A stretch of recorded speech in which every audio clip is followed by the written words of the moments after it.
Hello world. I made an update a couple weeks ago. Forgot about it, didn't post it. So I deleted it and I'm doing this one.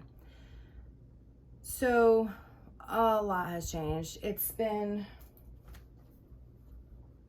43 days and I'm not a fan of the 75 hard. It's on and off a struggle for me on the water. I do know that if I consume a whole gallon every day, my urine is always clear and it should be a pale yellow. So I'm trying to cut back on that to see where my sweet spot is on proper hydration for me. So far, it's 10 cups with the possibility of more because I drink more when obviously I do work out and get more thirsty. And so, but on a down day, 10 is usually good for me, but I'm still trying to figure that out. I weighed in this morning at 186. I'm not sure if I was getting my weigh-ins wrong before because it was in the morning when I would get on the scale, and I'm not sure if I was seeing the small little numbers wrong because I don't have a digital scale. I have the one that moves when you stand on it. I probably should get a digital. So I stepped on it a couple times just to make sure I was reading it properly because like I said, I'm not sure if I was reading it wrong before. It does say 186. I am continuing to do weigh-ins and photos on Monday. I'm continuing to eat better, to drink water, read, and those are things and like my foot exercises and stuff, those are things I would have implemented with or without finding 75 hard. So those are things I'm just going to stick with. I have decided to try to find workouts that work better for me. I really had no issues with some of the video workouts I've been doing, but I have that, and I'm sure most people do, I don't know. I have to really enjoy it. And there's things I really enjoy. And so I think if I do those, it would work so much better for me. So I'm going to try to implement that instead. And I guess I'm not doing the 75 hard anymore, you can say. I'm just going to implement what works for me and do that through the weekday and spend family time on the weekends. And granted, if that family time incorporates some kind of physical activity of walking through a forest or a nature path or what have you, then so be it. But I'm not going to drill myself to make that happen on the weekends. I mean, if my husband wants to do, something else, then I want to spend time with him and do what we both can agree to do, to spend time together. The days that he's at work and I have time to do physical activity that I want to do, then that's my time. Other than that, things have been good.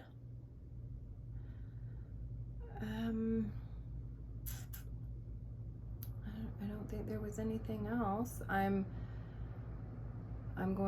still doing my treadmill, not daily.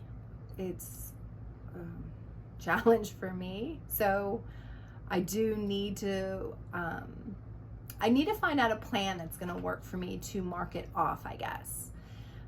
So I know that I should get on the treadmill and find out where my limit's at right now. And then every day push past that and get to a new limit. And then the next day push past that and get to a new limit. I know how that works. I understand that. And I need to set up something for me to do that. So I'll try it with pen and paper and my handy dandy little book and go from there. And walking and riding a bike and things like that are my favorite activities. I don't see those as workouts or physical activity. Those are fun for me. So I really want to buy a bike. Just financially can't do that right now. So I'm hoping to find a used one. So I'm going to be looking for that. And then I need to really implement my treadmill. The one issue I do have with my treadmill is it's used. I paid $35 for it. It's just a treadmill. It doesn't keep track of anything. It has a screen, not really a screen, but a little tracking thing that runs on batteries and is supposed to keep track of like mileage and stuff like that. Definitely not heart rate. It's not one of those fancy ones that has all that. But that's broken. Batteries or not, it's broken. But it moves, it operates. So I don't need that fancy part. I just need it to operate and move, and that's what it does. So $35, I'm not complaining. The only thing it has, though, that I do not like, it is a permanent incline. Now, like I said, this is an old treadmill. It does not have a mechanism that lifts it up or down. So why it's in a permanent incline slight, I don't know. But that slight is felt when I walk on it. So it's harder for me to enjoy the treadmill and walking because of that slight incline. And I can't, that's just the way it's built. I hope that makes sense. It's not, there's nothing I can do to make that incline go away. So apparently back in the day when they made this particular treadmill, that's what it was. So that's an issue there. We had tried to lift the back up to make it level, but then for me, it felt unstable, and I didn't want that. So I'm just gonna have to do my best and use it the best I can to get used to that incline. I know eventually my body will get used to that incline, but getting there is really hard for me. So like I said, on that, I think I need to make a list and go till I can't go no more, and then write down my time, and then the next day try to do over that time, even if it's by a minute, 2 minutes, something to start getting used to that incline. And in the meantime, I need to find a used bike so I can start using that as well, because those are the two things I really enjoy. I was a track runner when I was younger, so I don't know if I could ever get back to running, but you never know. There's a lot of people older than me that run marathons, so, but it's not my goal. My goal is to just implement these certain things, and that's where I'm starting. So that's where I'm at. I got to get some kind of time schedule going for my treadmill. Continue my foot and calf and stuff exercises, and that's been doing good. And my leg lift weights, that's been going good. I can do those so much better now. I do 100 a day for my calf raises and my leg weights, because that was recommended by my chiropractor.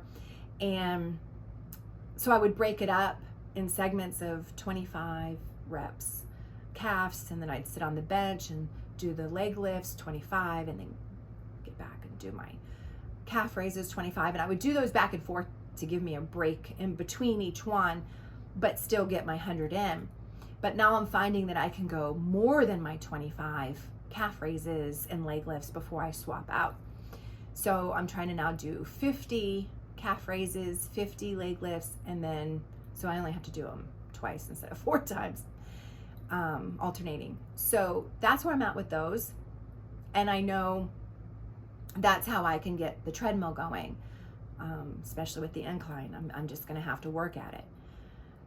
But I think for the most part, I'm not upset that I didn't really do the 75 hard. I mean, I was very excited about it, but I think what I'm more thrilled about it, even though I didn't really finish or do it, is that I did start with it. And in the process of starting with it, it really showed me what I need. And I really need to push towards what works for me. And speaking of that, I forgot to grab this. So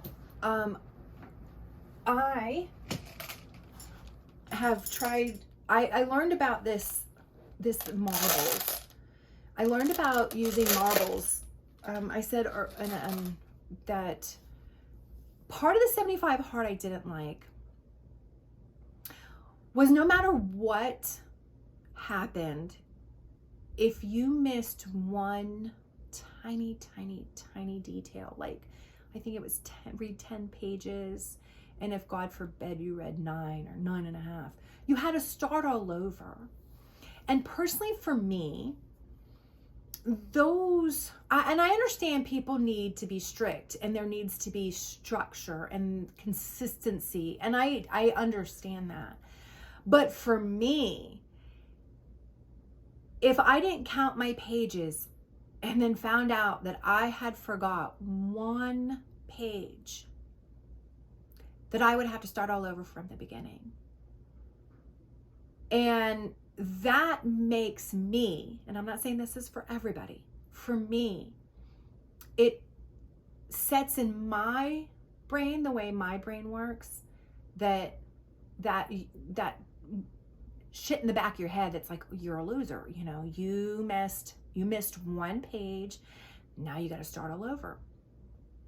And same with the workout. If God forbid you were running to get your workout in and you trip and sprain your ankle 5 minutes before your 45 minutes was up, you're starting all over with day one. Again, for my brain, that process is in a negative light. And if I have that negative light shouting, I'm not going to do it. I know me enough. I'm not going to do it because I don't want negativity, especially about myself. Everybody knows this, that negativity, everybody talks bad about themselves, or some people, maybe not everybody, but there's a lot of people that understand this, that you are your worst critic. You will put yourself down before anybody else does.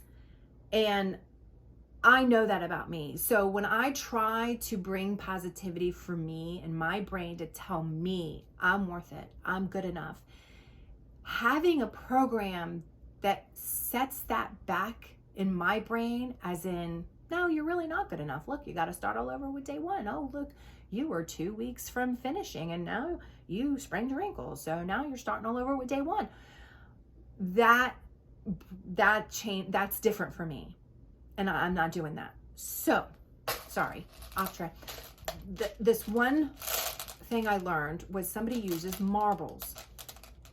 Each time they do something that they want to do for that day, they take a marble and they put it in a container. And I thought that might work for me, because they said that if something in life happens, because life happens, that you didn't get to do something and something came about, so you missed something. Instead of beating yourself up thinking, there you go again, right? Loser. Look at your jar of marbles. And look how many marbles are in there. So you can tell yourself, you know what? Shit happens.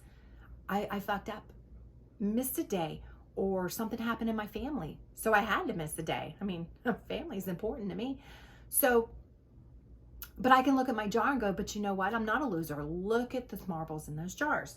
So I got a vase instead of a jar. Do what works for you. And I started putting them in.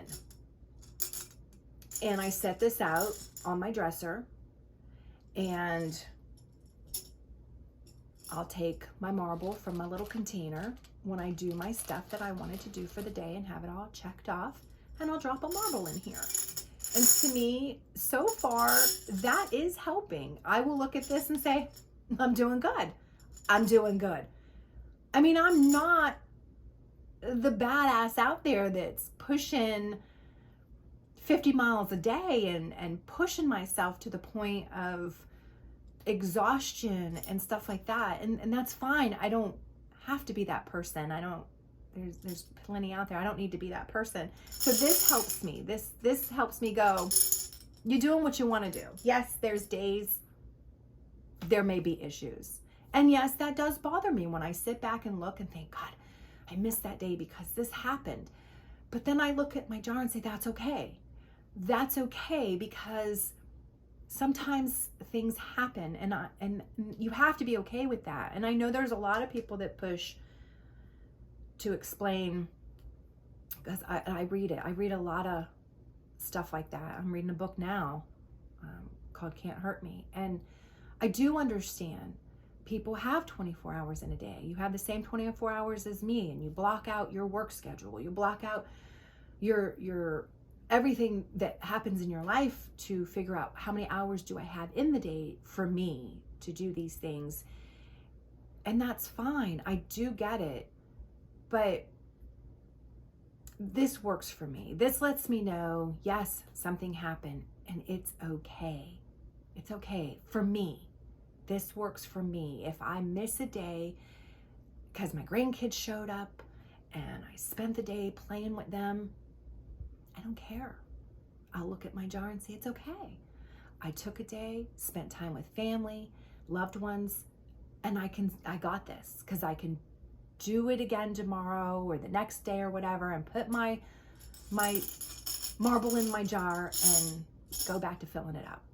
That works for me. So far, that is working for me, and I like that better. So that's what I'm doing now. Yeah, there goes the 75 hard, but that's okay, because I'm learning things about me and how my brain works and what is going to work for me, knowing that I really didn't see that part of the 75 hard not working for me until I did it. And I'm going, no, that doesn't work for me. It literally made me feel like shit. And I don't want to do something that makes me feel like shit. So there I am, there that is, and that's what's going on. So, all right, bye.